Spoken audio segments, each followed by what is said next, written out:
Генетикалық инженерия дегеніміз не? Генетикалық инженерия бұл тірі ағзаның генетикалық кодын өзгерту арқылы белгілі бір қажетті қасиетке қол жеткізу процесі. Бұл қалай іске асады? Бір ағзадан белгілі бір ген алынады, және ол басқа ағзаның ДНК-сына енгізіледі. Осылайша жаңа қасиетке ие тіршілік иесі пайда болады. ДНК қалай жұмыс істейді? Жалпы тірі ағзалардың барлығында ДНК дененің нұсқаулығы іспеттес. ДНК құрамына гендер белгілі бір ақуыздарды, яғни белоктарды кодтайды.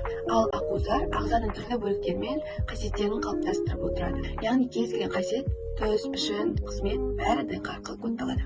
Біз қандай ген, қандай қасиетке жауапты екенін білсек, генетикалық инженерия арқылы сол бөліктерді өз қалаумашысына өзгерте аламыз. Барлық тірі ағзаларда ДНК 1-4 негізден аденин, тимин, цитозин, гуанинден тұрады. Сондықтан ғалымдар арнайы ферменттерді қолдану арқылы бір ағзадан ДНК бөлігін кесіп алып, оны басқа ағзаға енгізе алады. Нәтижесінде жаңа ген алынған тірі ағзада жаңа қасиет пайда болады.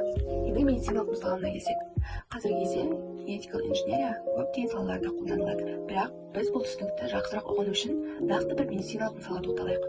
Хумулин деп аталатын дәрі қант диабетіне шалдыққан адамдарға арналған инсулин препараты.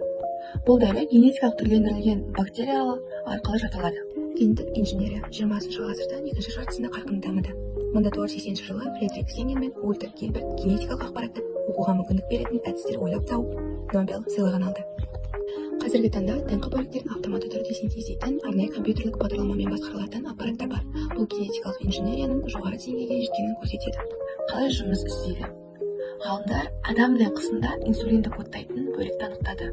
Содан кейін арнайы ферменттер мен температураның әсерімен осы ген бөлігін бөліп алады. Бұл адам гені бактерияның ДНК-сына енгізіледі.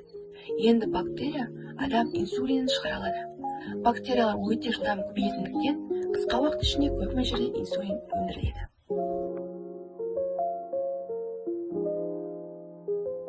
Қорытындылай келсек, генетикалық инженерия керемет жаңалық. Генетикалық инженерия ғылымда үлкен мүмкіндіктер ашып отыр. Ал бізге гендер қалай жұмыс істейтінін тереңірек түсінуге көмектеседі.